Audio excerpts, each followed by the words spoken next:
From the Library of Congress in Washington, D.C. I first became familiar with Claire Messud's work when I had the privilege of reviewing The Emperor's Children in 2006 at a time when I was at the Buffalo News as the editor of the paper. I really liked the book. I gave it a positive review. So did everyone else in the world.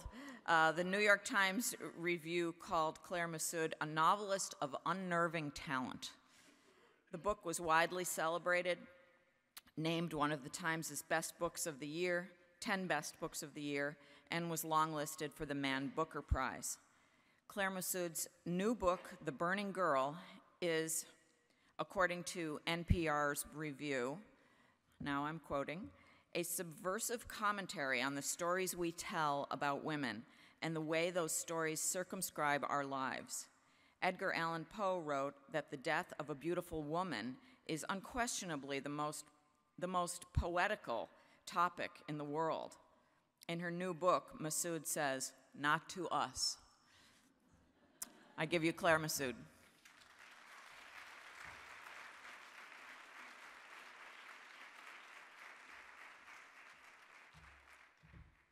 Good afternoon, everybody. Thank you for coming. It's wonderful to be here, and this festival is perhaps the most exciting festival. I came here first for my last novel, The Woman Upstairs, and there's something about the energy of, it was already indoors, and there's something about the energy of everybody who loves books gathering under one roof in this incredible way for this incredible day. And I just feel very grateful to be part of it. So thanks for being here. I thought what I would do is tell you a little bit about my novel and where it came from and what I thought I was trying to do. and then I can take questions from you guys if you have any.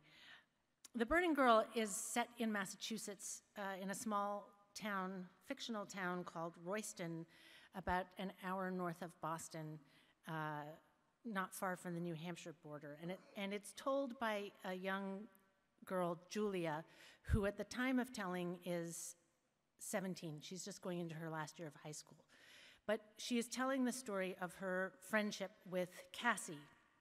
And the girls were best friends in childhood, and in the course of adolescence, their friendship it unraveled and thereby hangs a tale. And I wanted in writing this story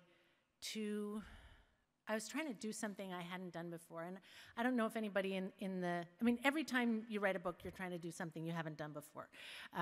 The writer Peter Carey, who's a very wonderful writer. If you're not familiar with his work, you should go out and grab it. He's one of the most exhilarating writers. Every book is a new adventure. Each book is a completely imagined world and really different. And he has said, if it doesn't seem impossible, why bother trying? And I really take that to heart. I think that each time each time I set out to do something, I'm not really sure whether I can. And that was true of this book in a different way than each of my earlier books. But in some ways, this book is a sort of companion piece to my last novel, The Woman Upstairs, which is a novel about women's friendship in midlife. It's about an elementary school teacher who is an artist in her spare time, who befriends a woman who is a successful artist, and it, how that unfolds. And this is very different, but it's also about female friendship. And some of the themes, I think, overlap. Themes about, I'll talk more about them in a minute, but about how we know each other and don't know each other. But in writing this book, the challenge that I was setting for myself is that I wanted to write an archetypal story in a different way. So I wanted it to be, if you will, a fable of American girls' adolescence. In that sense, the account of an almost universal experience, right? A distillation of an experience that almost everybody goes through at some time, but grounded in the specificities of two, to me, very real girls that I've imagined, and in the telling to hold the archetype up to the light, if that makes sense, to sort of hold it up and ask questions about the stories that we think we know. I think that there's a somewhere along the line, and of course, being me, I cannot remember where, which seems in the internet age an all too common problem. I read it somewhere. There is a source somewhere, but darned if I know. But I read, when I was working on the book, I read an article about, I guess it was about neurology. It was about how the eye and the brain relate. And I learned that, in fact, at any given moment, our brain processes only about 30% of what our eye sees. Right? So our eye actually sees the whole picture, and our brain, which is more efficient, plucks about 30%, sort of 30% points of it, and then fills in the rest with what our brain knows from experience. And if you think of it, that when you are a grown-up, you very rarely lie in bed and think that that's a monster across the room when it's your laundry, right? Because you've had a lot of experience of looking at the pile in the corner and thinking, I think that's a monster, but I know it's the laundry. So your brain just does that for you and skates right over. But when you're sort of 4 and you don't have years and years of experience, you think it's a monster because your brain can't fill it in. So I was very interested by this revelation because, or this fact. I guess it wasn't a revelation to the scientists, but whatever. It was a revelation to me. I was very interested because I realized that we do that in life all the time. And that somebody starts to tell us a story about someone, did you hear about, Joe and Beth, and Joe's been having an affair, and Beth just found out, and we think, I know how that story goes. I know how that story goes, right? But the number of times that we do it, we just assume that we already know the ending. And that is each of us may do that slightly differently, but we do it because we are as much made up. Now this is a little sentence I came up with that I'm sort of proud of, but it doesn't actually say what I want to, but never mind. But we are as much made up of our literarily lived lives as we are of our literally lived lives, right? Right? There's a little echo there. It's nice, right? But by which I mean that we are made up of all the stories that we take in, whether we read them, whether we hear them, whether we see them on TV, whether they're in the news, whether they're told in our community or by our friends. All those stories, we internalize them. We may forget them, but we distill them and they're part of us. And when we approach a narrative, we bring all of that experience to bear, and often we think, I already know this story. And so part of there are lots of ways in which that's interesting to me, but part of what's interesting is this symbiotic way. We talk about how stories the stories we tell reflect our culture, but the stories we tell also define our culture, right? It's this symbiotic back and forth in between what we already know from the stories we've internalized, and then the stories that we tell with that knowledge in mind. And so for me, this story is obviously on some level, very simply, the story about two girls going through adolescence from the ages of 12 to 15. Told somewhat, told it with the retrospect of a couple of years.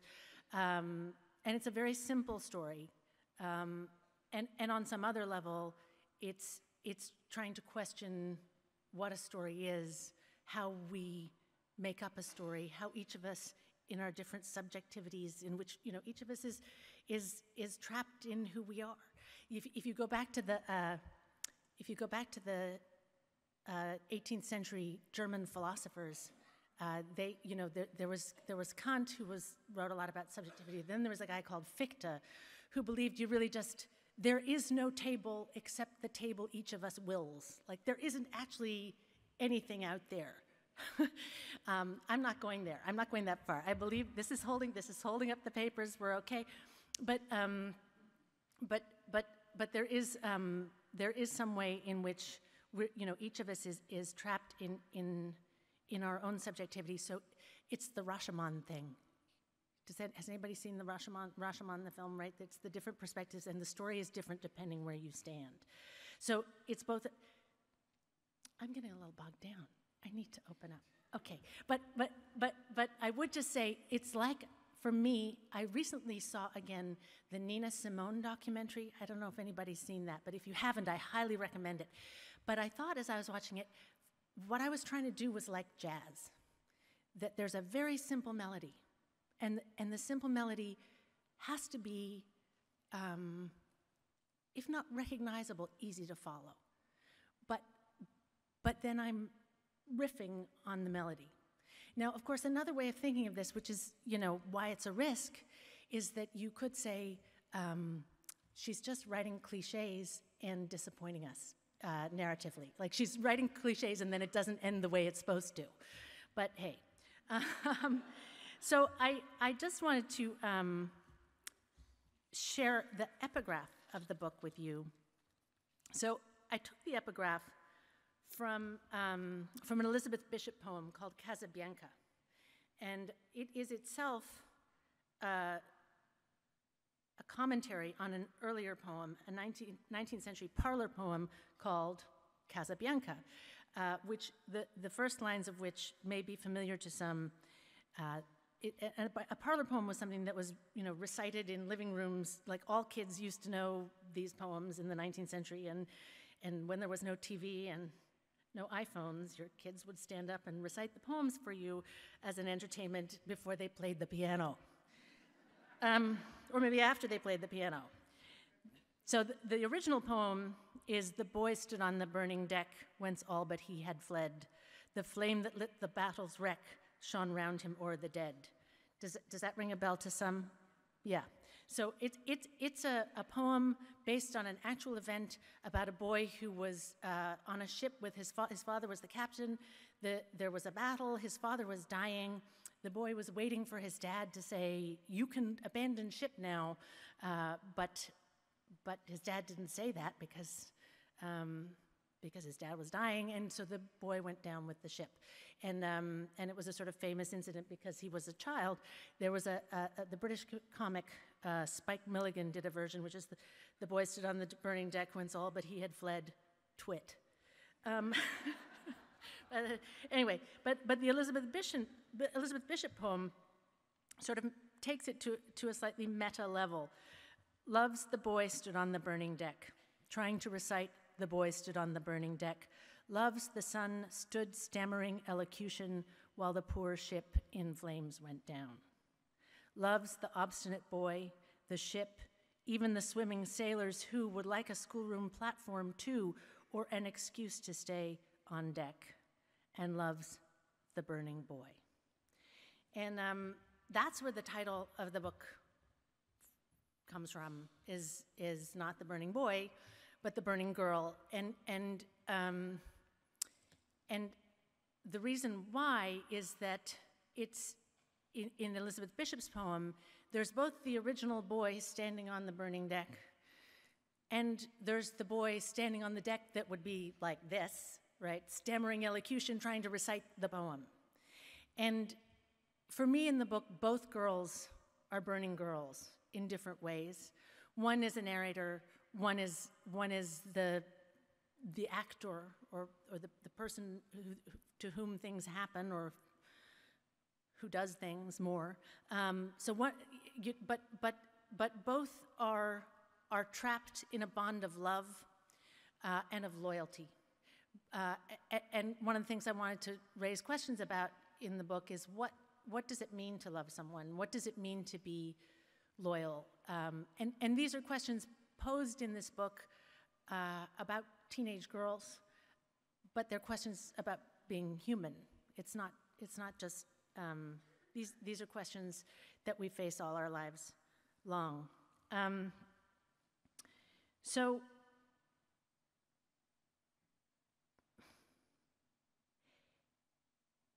the inspiration for the book. The inspiration for the book was multiple. It always is. I always think it's like being a magpie. You pick up, I take that handbag, I take that scarf, I take the light on your hair back there, and I put it together, and I try to make something of it. On the one hand, when I was a kid, we lived in Australia, and we left when I was 9, and because I'm that old now, I kept in touch with my friends by writing letters. And several years later, when we were all teenagers, we were all still pen pals, or a group. I was still pen pals with 3 or 4 girls, and the friends wrote to me and told me the story of something that had happened to a girl in our class who'd been a friend of mine, but with whom I wasn't in touch. And it was a story that I heard only in fragments, and only partially, and it was a story that ended, in that case, with our classmate dying. And it's not the story in the book, and I was haunted thereafter all my life by the question, not just by the story itself, but by my sense of the sort of hovering fragility of the story, that I was putting it together from these pieces that I'd heard, but I didn't ever actually know for sure. So I had a version, my friends had versions. They were kids at the time, so how much were they really told? How much was rumor? How much was, how much was invented? And I went latterly and looked up the press clippings, and the story in the press was completely different. And my first thought was, wow, I totally misremembered everything I was told. And then I remembered the ways, I realized, no, I was told what I was told. And then this is the official story. This is like version 5. This is a completely different, And so for me, that was a story that not the actual story, but the experience that I wanted to try to write about in fiction for many, many years, for probably 20 years. And when I sat down finally and wrote The Emperor's Children, which I started initially in 2000 and then began again in 2002, I was debating, will I try to tell some version of this story? So that part has been with me a long time. And then the other part is, I'm a mom with kids, including a daughter, and nieces and nephews, and I have been living, as maybe it's true for some other people in the audience, I've been living a number of years now in teenager land, not with the same perspective that I had when I was going through it, but with a different perspective, which is the perspective of somebody who sometimes thinks, at least, I know how the story is going to go ahead of time. But I'm not in a position where I can ever say, that's a thing parents really can't do. You really can't say I can see what's going to happen, 3 years from now, You just have to sit quiet and bear witness. That's a parent's job. So watching what my daughter went through in middle school was very powerful for me. I saw her going through things that I had versions of which I had gone through, and I was struck by how so much has changed since my youth, and nothing has changed, right?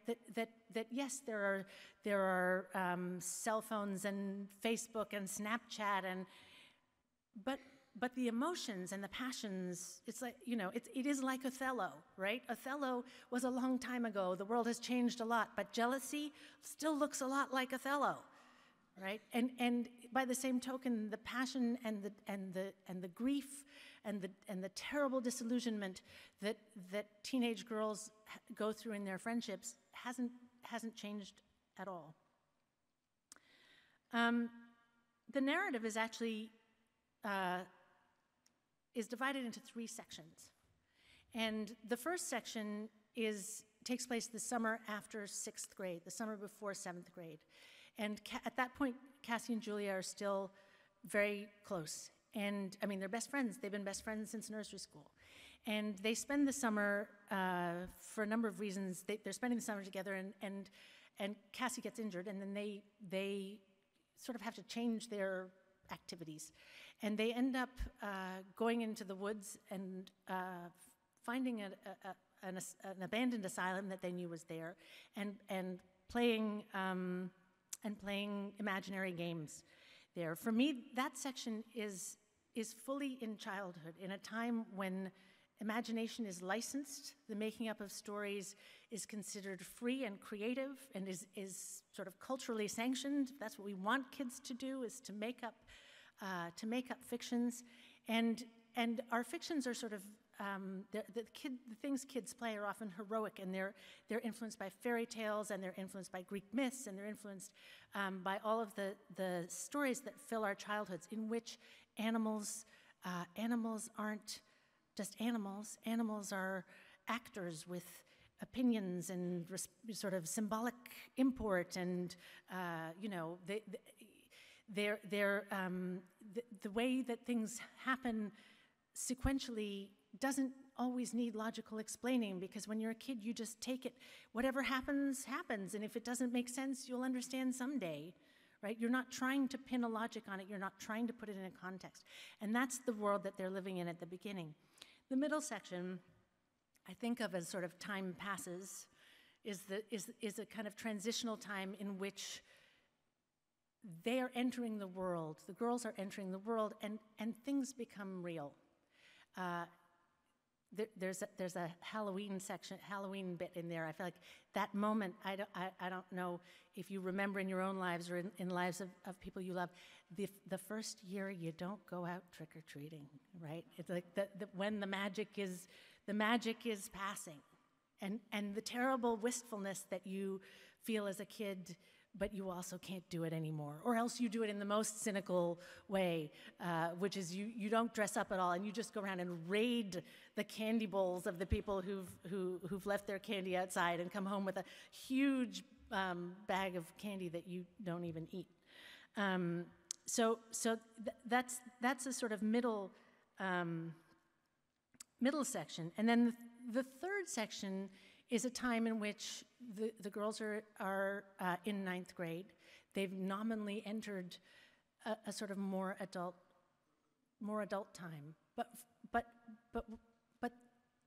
they're making up stories more than ever, right? It's, I think, without realizing it, because when we're adults, we think we don't live in a childish world where there are knights and fairies and, swans talk to us, and we live in a world that's completely rational and orderly, and we don't make up stories. And yet, if you think about every day, if you think about when you're walking down the street and some man you find attractive says, "Oh, hey, are you going to be at that lunch thing tomorrow?"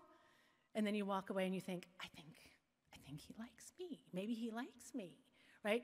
Well, you're just making up a fiction because you have no idea whether he likes you. He may have just been being polite, or he may want you to be at the lunch thing tomorrow so he can borrow some money from you. You have no idea, right? So we move into a supposedly logical, rational world in which we are actually projecting our own version of stories onto what's around us the whole time. And that's what happens both for Cassie and for Julia. Not least because Julia is no longer so close to Cassie. They've moved apart. They're moving in quite different worlds. And so Julia is recounting what's happening or what's happened to Cassie from afar, filling in what she thinks she knows because she thinks she knows Cassie so well.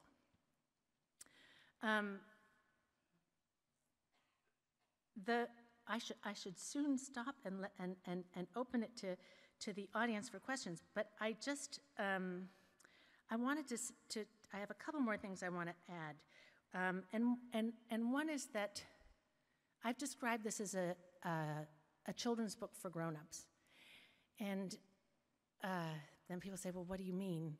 And I think what I mean is that when I talk about the children's world, because another joy of being a parent has been rereading children's books, reading and rereading children's books with my kids over all those years. You enter you experience children's books with a sort of immediacy, with immediacy, mystery, and wonder. Just experiencing it without asking certain analytical questions. And I certainly feel I'm now 50, and I feel that if you'd asked me at 30 or at 40, I would have said, life is a process in which you know more and more, and things become clearer and more orderly, and you have a better sense of the world. And at 50, I can say, that is just complete crap, right?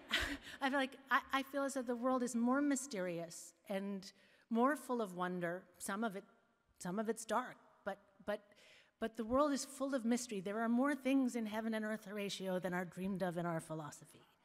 And you know, it's something that I wanted to have Julia not be telling her story from the age of 30 or the age of 40, because I wanted her still to be close enough on the childhood end, right?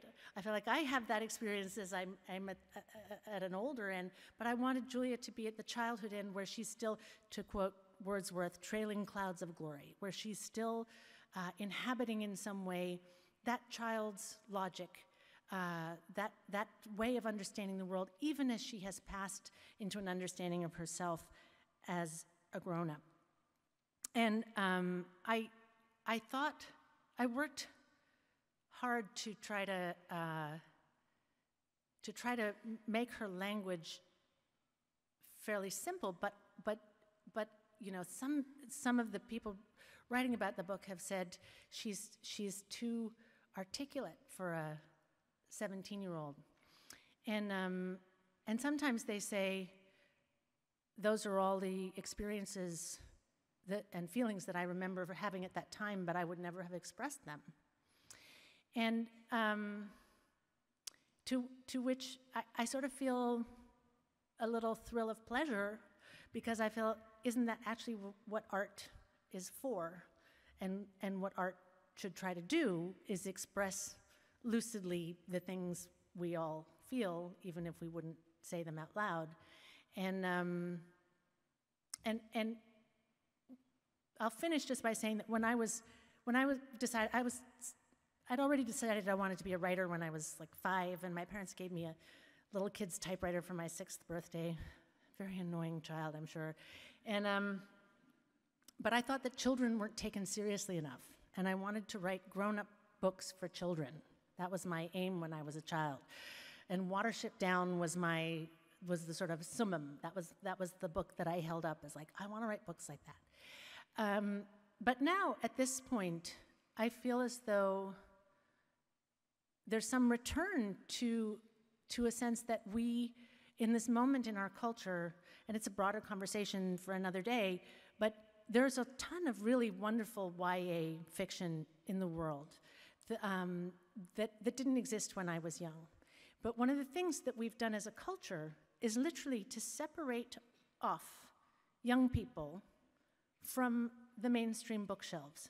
And we put them in a corner where we send our teenage kids, and then it's like putting them behind a gate. We don't think about them, we don't talk about them, and we don't consider, we don't give equal weight to the inner lives, the doubts, fears, philosophies, and personhood of young people. We just sort of shut them away. And so part of what I wanted to do in this book is bring those girls into the light, as it were, of a grown-up readership. And that's The Burning Girl. So thank you, and I'm happy to answer any questions that people might have.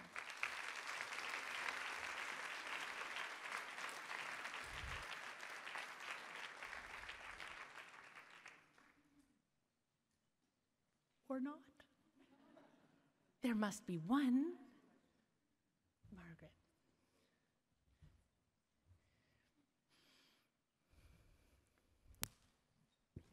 The first question is always the icebreaker, right? I'm sure there will be more. Do you have a reader or a kind of reader in mind when you write? or do you write for yourself, or do you have a sort of ideal reader? That's a good question, and one I don't really know how to answer.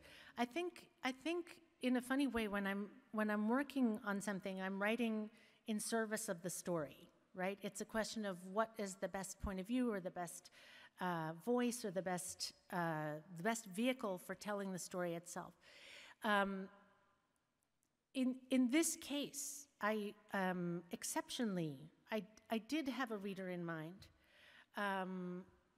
Not solely, but my daughter is 16 and a very a big reader. You know, she's a lifelong, very serious reader, and she was one of the very first readers of the manuscript for me, and she actually gave me some great notes, largely about the way the kids spoke. And she said, no, nobody would speak like that. No, yeah. So she, and then she, so she was a, her voice was really important to me.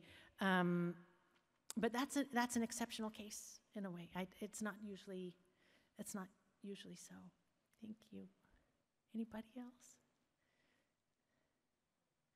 Don't run.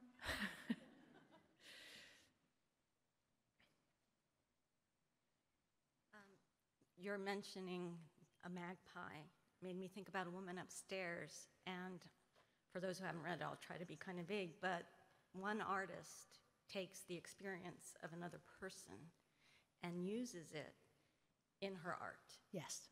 And I know that there are authors who think anything is fair game. I can take anything and use it. I just wondered what your perspective on that was. You know, that's why that's in there, is because I think it's one of the sort of central dilemmas for an artist of any kind, of what actually is acceptable to use for your material. And we think of it in novelistic terms often, especially with young writers. I mean, I teach, and often with young writers, it's a real quandary. If I'm going to write stories about my parents that they might someday read, how do I go ahead? And you as a teacher, you say you have to write the stories, and then we'll cross that bridge when we come to it. And I think it is about each artist has to find their own balance of what they feel okay with. And I think there's a real spectrum, and people feel, you think of Eugene O'Neill, who Long Day's Journey into Night, he just hung on to it until all the protagonists were dead, right? I mean, he wrote it, and then he just hung on to it. But there are other people who are much more comfortable just having it out there, come what may. So I think it's really an individual. Each person has to make their peace with that. Yeah. Thanks. Thank you. Yes, ma'am. Hi, thank you for your discussion. It was interesting. How hard was it, or what was it like going from a book about women in the middle of their life, and that perspective, to moving back toward women, young women or older children? And was it easy, or was it just kind of what you writers do? Well, interestingly, in my case, somebody said to me, "How did you do all the research about the pop songs and stuff?" And I was like, "Well, I drive my kids everywhere, so it's just what they insist on putting on the radio." So I think in some way, it isn't really the same. It isn't just because of the nature of my daily life. It wasn't a move like suddenly trying to write something set in 1850 in Japan. I'm a woman in midlife. I have a daughter who's a teenager. They're very different experiences. And indeed, the experiences of my own and my daughter's experiences are in no way those of any of the characters in either novel. But just as a sort of milieu or a world, it didn't feel like such a big leap in that case. Thank you, sir. So you had mentioned that the story upon which the Burning Girl is based on, you've been carrying in your head for a long time. I'm sure you've been carrying a lot of other stories, even before you wrote Emperor's Children. What was it that made you say, okay, now is the time to choose this story over everything else in your head. Now's the time to put this on paper, to make that commitment. And yes, I think it was the magpie thing works up to a point, and then it's almost more like a composting thing. So it's like you put in the eggshells and you put in the peelings, and then at some point a shoot comes up.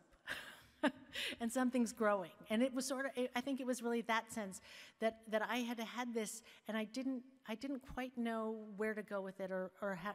And then watching our kids go through this time, and as I say, not just our daughter and son, but our nieces and nephews, watching these experiences, it suddenly seemed pressing and urgent in a way that connected to this story. And I guess. As it sounds sort of abstract, but I really do believe that this time in these middle school years, it's when we're forged as people. It's when whatever happens in those years marks us for good or ill, and shapes who we will become much later. I always say, if you're having trouble with if you're having trouble with a person, just picture them in 7th grade, right? And suddenly everything becomes clear, right? Picture, say, the leader of our country. Picture middle school. Like suddenly, many things become clear, right?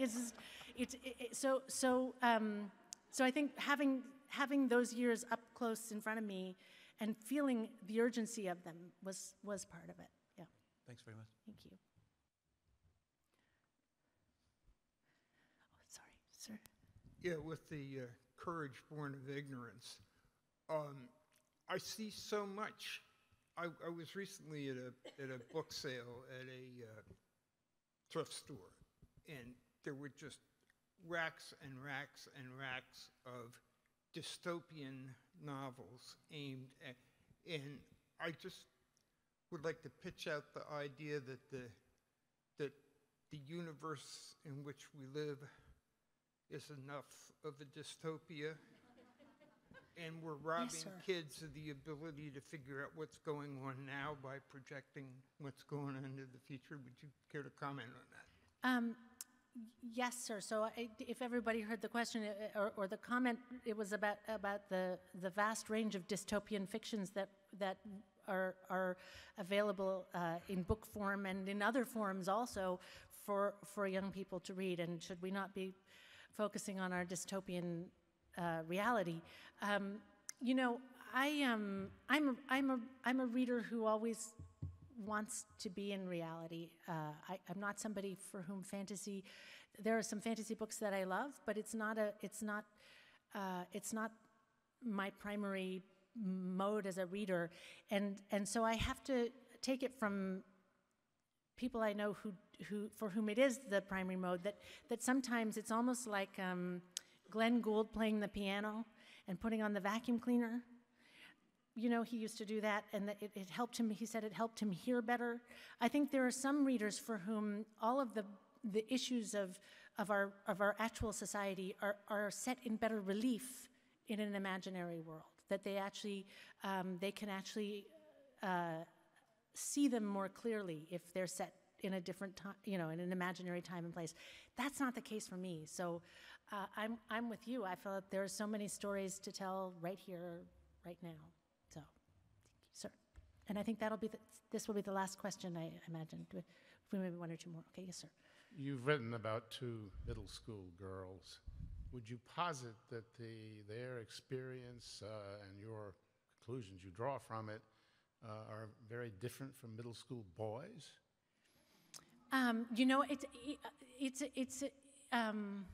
It's a really interesting question. I think to which my answer would be yes and no, unhelpfully. I think in some ways it depends on the kids, right? It depends so much on the individual and the temperament and the dynamics between individual kids. And as a rule, you could say maybe it's a little different for boys than girls, although I don't know if there's anyone here who's read David Mitchell, the author of Cloud Atlas, wrote a wonderful book called Black Swan Green, which is about adolescent boys' interactions that read very when I read it, struck me as very familiar from my girl experience, so I think it really it depends. I'd say as a writer, I'm a great believer in character.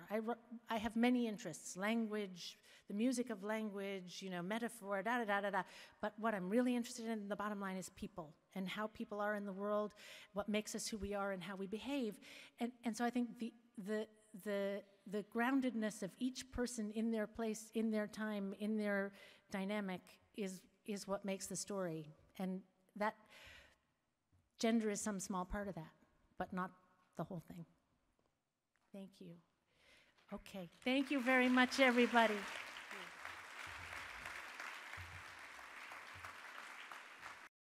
This has been a presentation of the Library of Congress. Visit us at loc.gov.